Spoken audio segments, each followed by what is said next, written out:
Hey, what's up everybody? This is Marcus with Tone Empire, and I know it's been a while since you heard from us, but that's because we've been busy designing the new black Q that you see in front of you, and this is our new 4-band precision tube EQ. Now before I get into the details and features and show you things about this plugin, I want to talk a little bit about the backstory of the plugin and how the black Q came to be.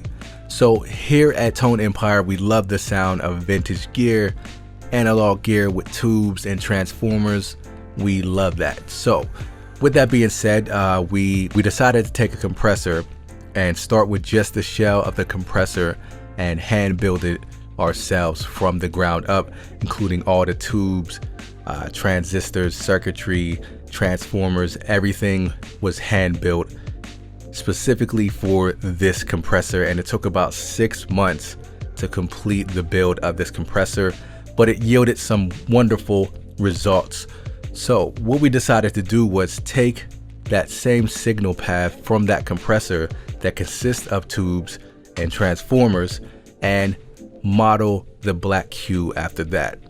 So what you're getting with the black Q is a one-of-a-kind design tube EQ. So no other EQ is going to sound like this. All right, so now that you know the story behind it, let's jump into some of the details about the black Q.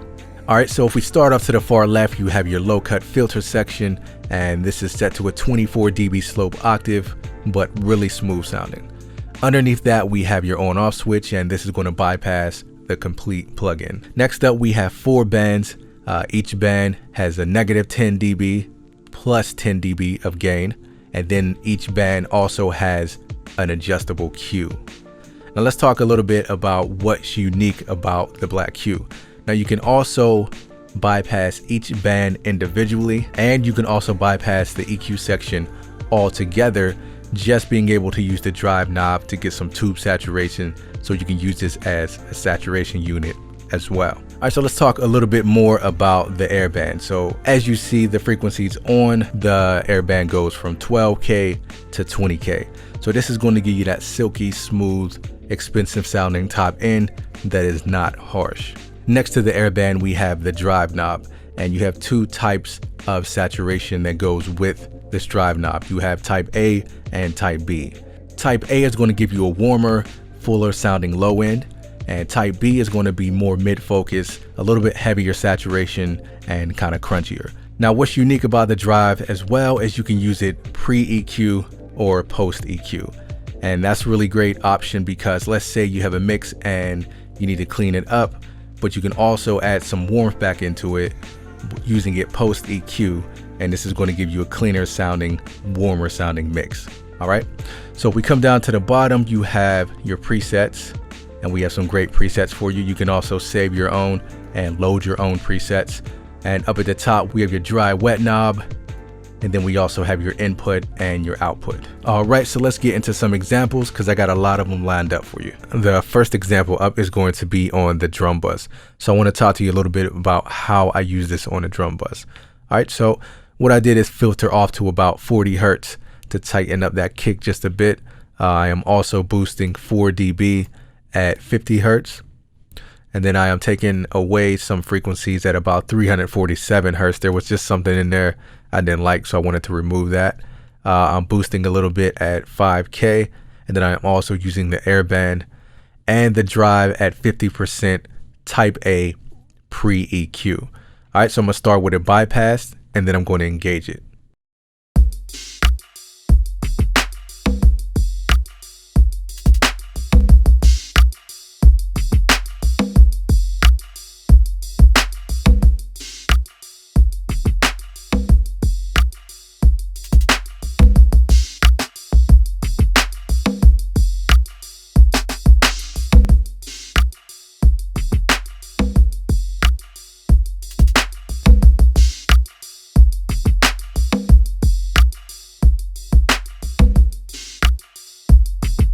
All right, so as you can hear, it definitely added some bottom and some fullness to those drums and some fatness. Without it, they sound kind of thin and kind of weak. What I want to do now is focus on the drive. So I'm going to bypass the drive and then engage it because I want you to hear what the drive knob is doing and what it's adding to the drums. All right, so let me bypass that. And now this is the drums with the EQ on, but just the drive knob bypassed.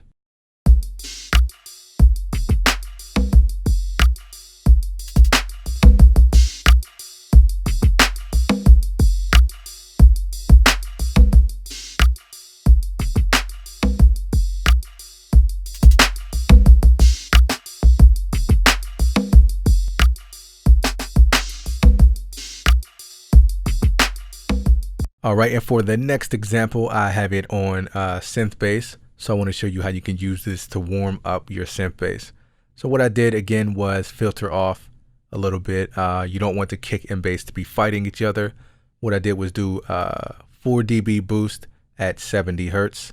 And then I came over here and cut 200. Let me take a little bit of that back because it sounded a little boomy at 200. So I wanted to cut a little bit of that out. And then I'm also doing a boost at about 5K to bring out a little more sustain in that bass. All right, and I got the drive cranked up pretty much almost all the way, and I'm using it type B post EQ. So I'm going to start with it bypassed and then engage it. Let's check it out.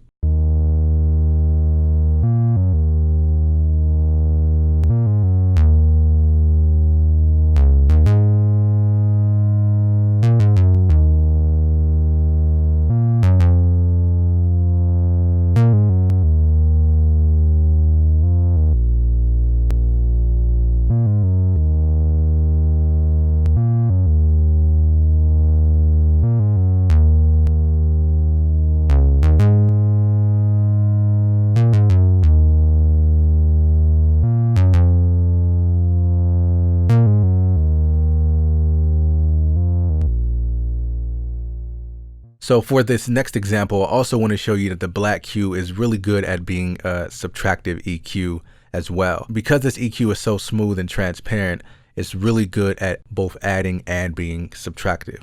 So I have like this synth kind of pad part that I kind of wanted to clean up and give it some more clarity. So this was really good for doing that. So what I did was filter off all the way up to 80 Hertz. I am also doing a 3 dB cut at about 200 Hertz. And then I am boosting the airband all the way. So I have that boosted all the way up and it's not going to sound harsh at all. And then I have the type B saturation post EQ. All right, so let's start with a bypass. So I want you to listen to how the synth opens up and you can hear more detail and more clarity in it.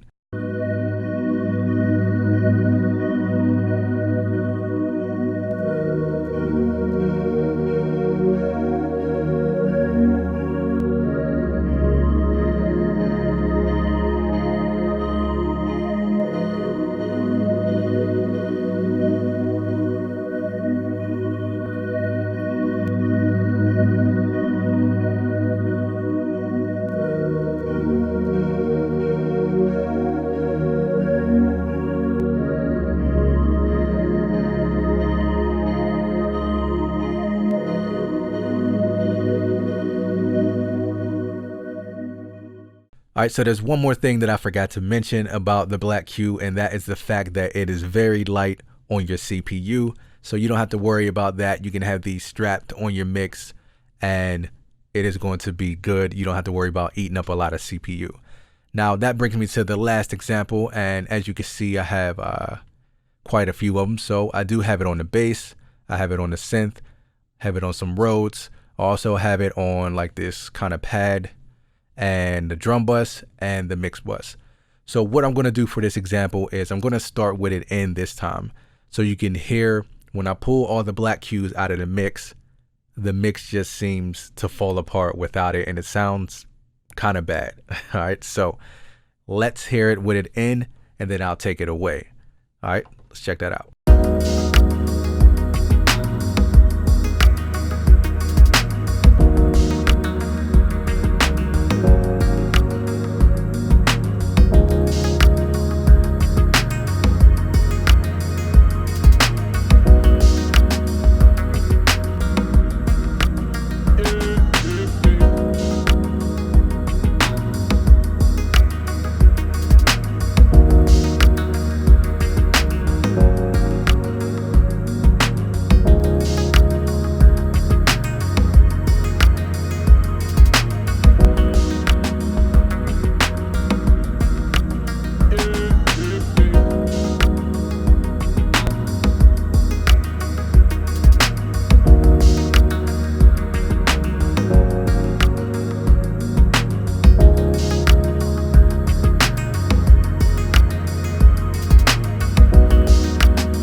Alright, so that is all I got for you today. Please subscribe to the channel. Definitely check out the Black Q at toneempire.com and let us know how you feel about it. Leave us some feedback.